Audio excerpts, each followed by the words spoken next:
Hey guys, today I'm going to show you how to remove a deadbolt.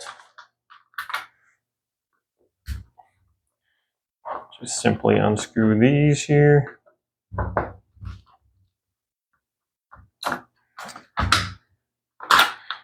Guess I should get these out first, actually.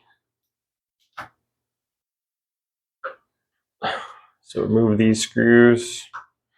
Pretty much all there is to it.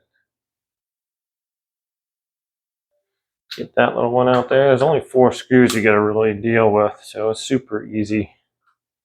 But if you've never done it before, you've never done it before, so there's that. Then we can unscrew these.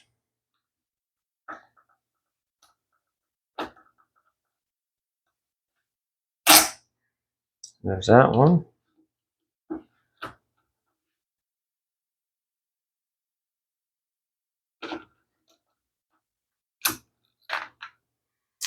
And that one there. Okay, so this is just gonna pull out from there, it should. And then this should slide out right there like that. And that's all you get. Thanks for watching, my friends. Have a great day. I'll see you next time.